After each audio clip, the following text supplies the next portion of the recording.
Assalamu alaikum. Welcome, students. Today we will discuss climate change with special reference to understanding human activities that influences climate change. The page number 62 from your book under the heading of climate change, that is topic number 5.2. Hi there, welcome to Study for You, where we break down the big questions about our planet and how it works. Today, we are diving into an important topic that affects all of us climate change. That is climate change. And we are going to discuss climate change. At first, we'll see what is it and why is it happening. What is it and why is it happening? एक दफ़ा उर्दू में आपको बताता चलूँ। Welcome to study for you.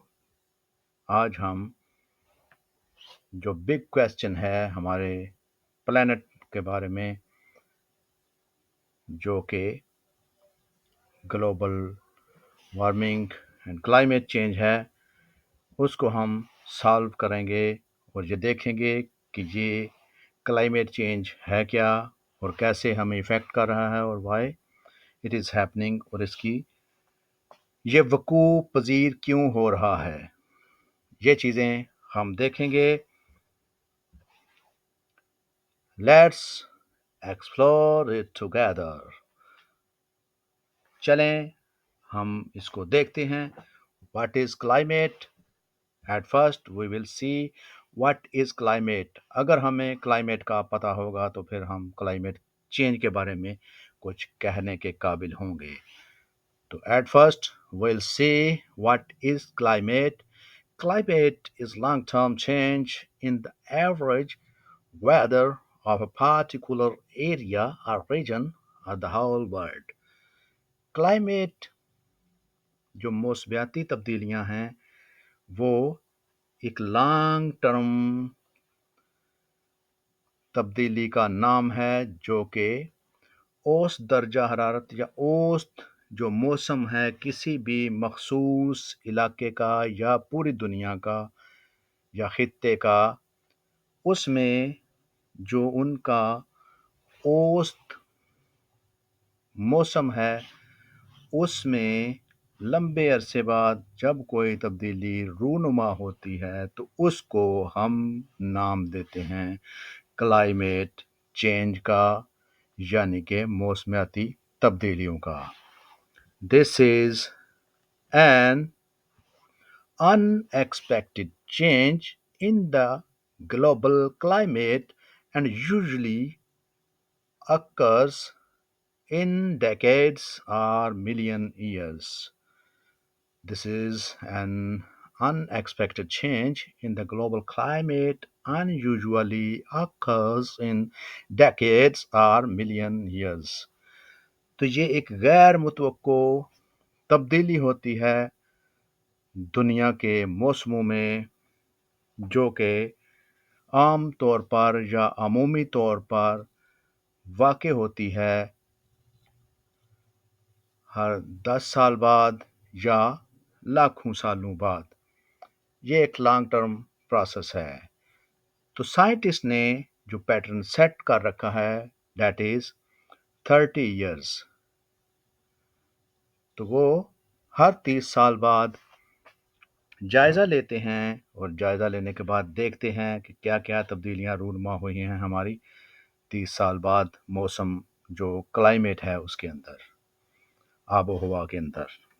तो अब देखते हैं कि इस जो अभी हमने देखा है इसमें कौन-सी वोकैब्युलरी जो आपको नहीं आती, जो वर्ड्स आपको नहीं आते या मुश्किल लग सकते हैं, उनको हम उनके मीनिंग्स देखते हैं।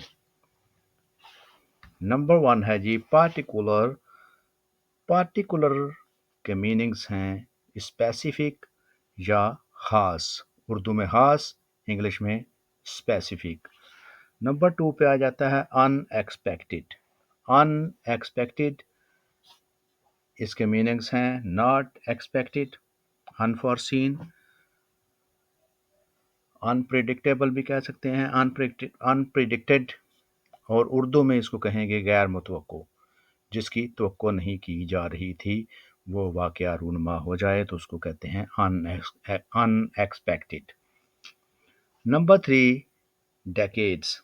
डेकेड्स का मतलब है 10 years। 10 years मीनिंग उर्दू में 10 साल। 10 साल के अरसे को क्या कहते हैं? 1 decades। 1 decade is equal to 10 years। Now we are moving quickly to the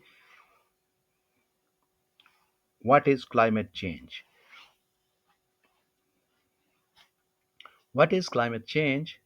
Climate change refers to long-term shift in weather pattern and average temperatures leading to changes in ecosystems, sea levels, and weather events. And weather events. Climate change refers to long-term shift in weather patterns and average temperatures leading to changes in ecosystems, sea levels, and weather events.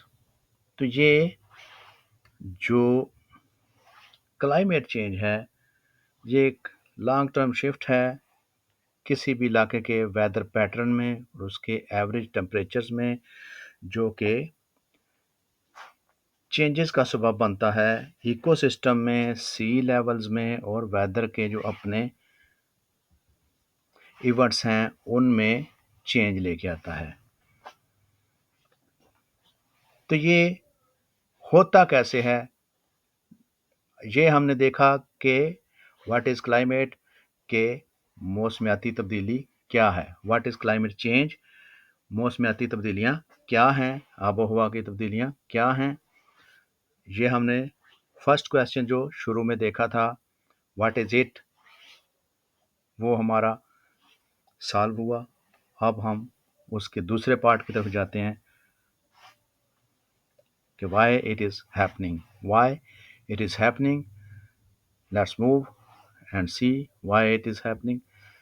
This is natural versus human induced. तो causes जो इसके हैं वो कुछ natural हैं, कुछ human induced हैं, जो हम खुद उसमें इंड्यूस कर रहे हैं changes. While climate change can occur naturally, human activities have accelerated its pace in recent times। ये होता है नेचुरली, लेकिन हम क्या करते हैं, हम इसकी स्पीड को बढ़ा देते हैं, और यही हो रहा है हमारे रिसेंट टाइम्स के अंदर। According to the United Nation framework convention on climate change, जो क्लाइमेट चेंज का यूएन का फ्रेमवर्क है, कन्वेंशन, उसके मुताबिक change occurs directly or indirectly due to human activities and change in the composition of the Earth's atmosphere, which is in addition to natural climate changes over comparable time। तो UNO का जो framework है उसके मुताबिक climate change पे जो UNO का framework convention है उसके मुताबिक जो ये चेंजेस या तब्दीलियाँ रूनमा होती हैं, ये किसी न किसी तरह बिल वास्ता या बिला वास्ता जो हम ह्यूमन इस ज़मीन पर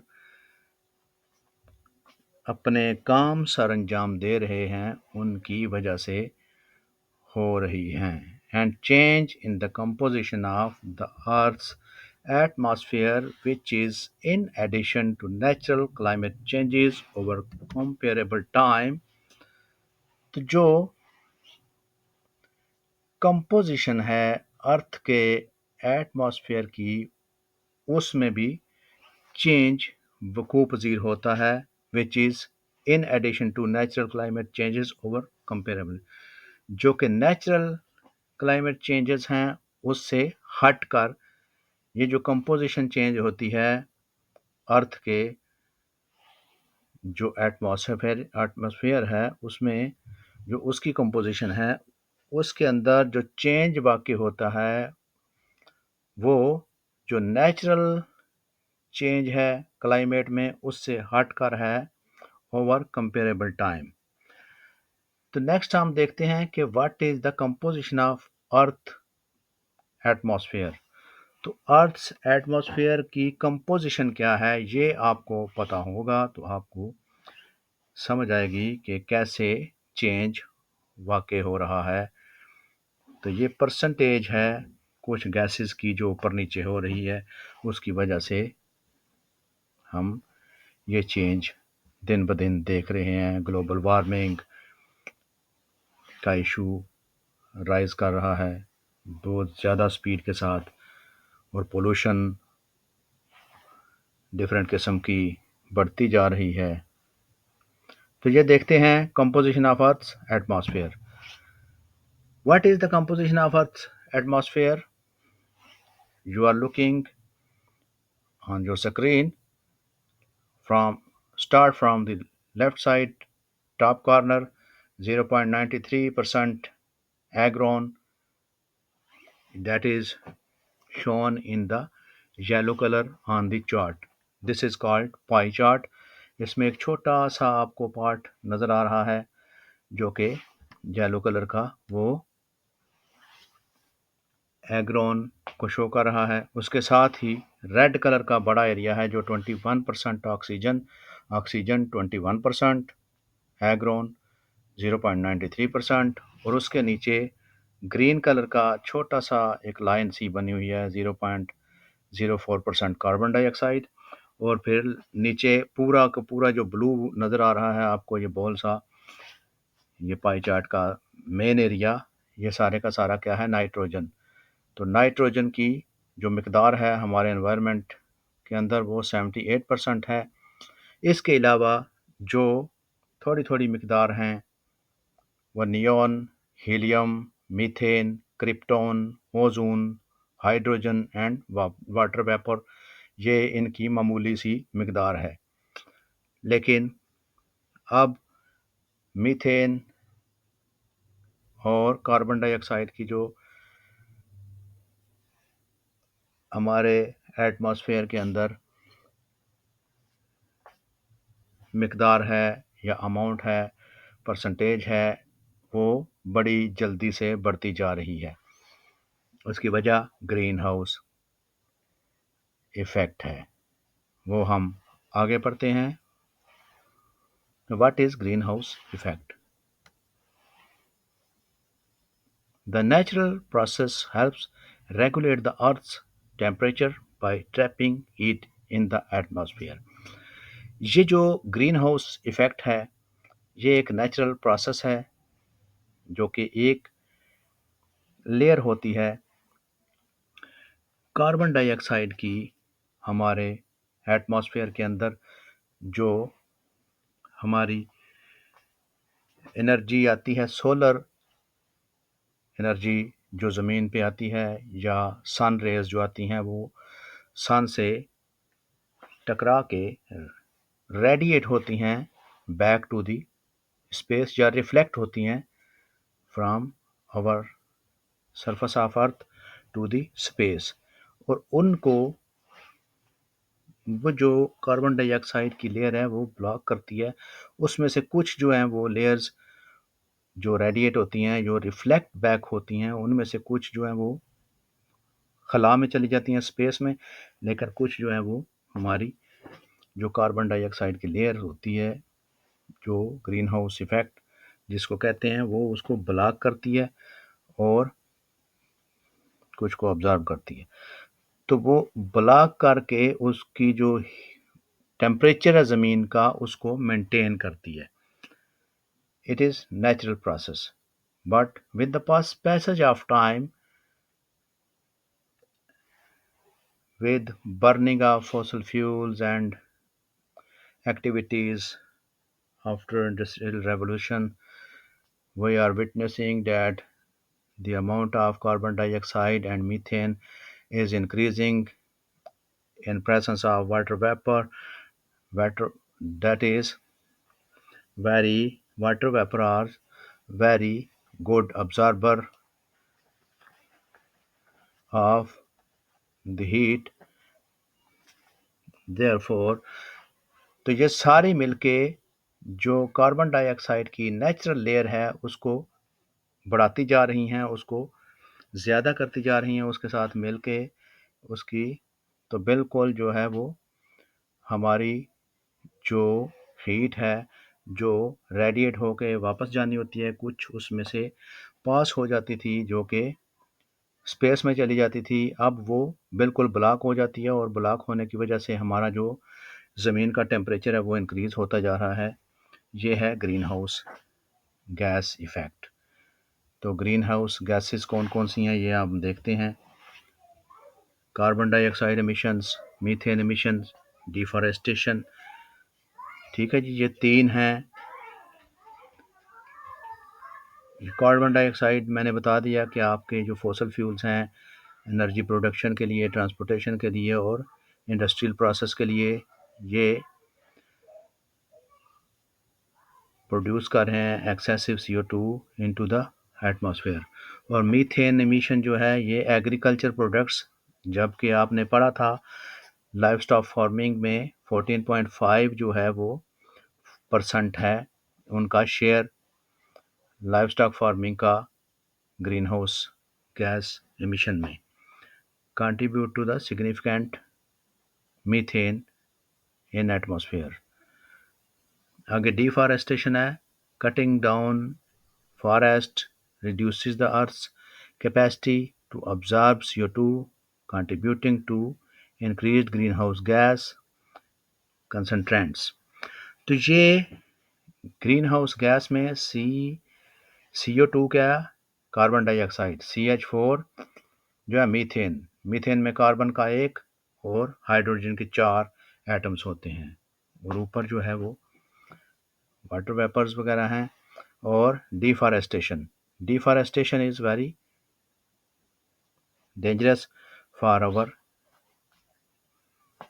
planet.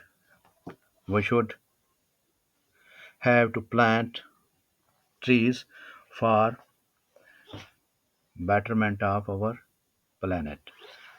तो अगर हम ज़िंदगी के को अच्छा देखने की तवक्को रखते हैं तो हमें ज़्यादा से ज़्यादा ये जो दरख्त हैं वो उगाने चाहिए और कार्बन डाइऑक्साइड की इमिशन और मीथेन की इमिशन के ऊपर कंट्रोल हासिल करना चाहिए। आगे देखते हैं कि इनके इफ़ेक्ट्स क्या-क्या हो रहे हैं और क्या-क्या हम अपने हाथों से कर रहे हैं। ये देखें, this is factories which are emitting the carbon dioxide through their funnels। ये है जी। उसके बाद ये देखें, ये है pollution,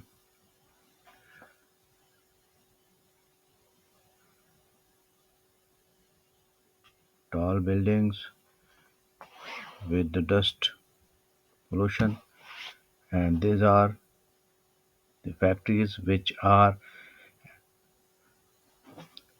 emitting the carbon dioxide, and there is also the fire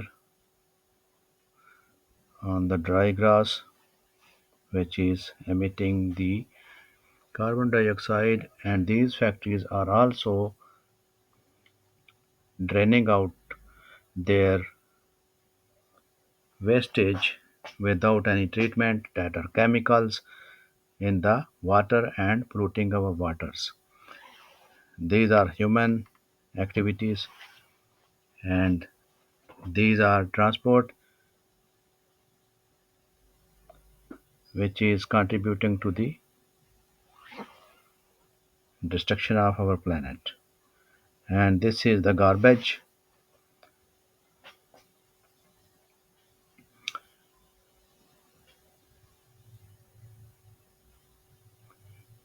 These heaps of garbage are very dangerous for the land pollution, air pollution, and for our destruction of our ecosystem. And these are the smoke affected areas. And what we should do, we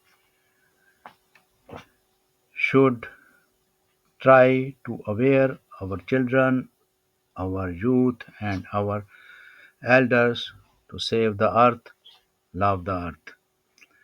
How can we save the earth? We can save the earth through a wise approach of use of the resources and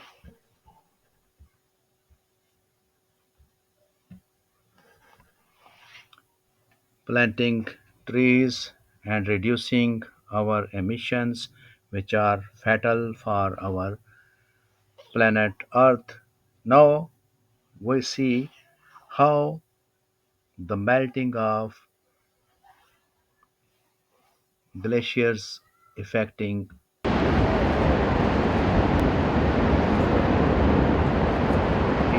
This is the ice melting and breaking of ice from the glaciers is increasing the sea levels. That is, here sea level is increasing day by day, and some islands are drowning and some are vanishing away. And these rising level are may destroy the ports and coastal areas, and coastal forests may be destroyed by these rising level of seas. अब तक के लिए इतना ही। ये सारे इसके impacts हैं जो हम देख रहे हैं। तो यहाँ तक हम इसको ख़त्म करते हैं। उम्मीद है कि आपको ये पूरी जो लेक्चर है अच्छी तरह समझ आया होगा। अगर समझ ना आया हो तो आप जो चीज़ ना समझ आई हो मुझसे पूछ सकते हैं कमेंट करके, और अपने कमेंट्स के ज़रिए हमें आगाह करते रहिए कि ये लेक्चर कैसा था। अगर अच्छा लगे तो लाइक कीजिए, शेयर कीजिए और हमारे चैनल को सब्सक्राइब कीजिए। Thank you very much. अल्लाह हाफिज़। See you in next lecture.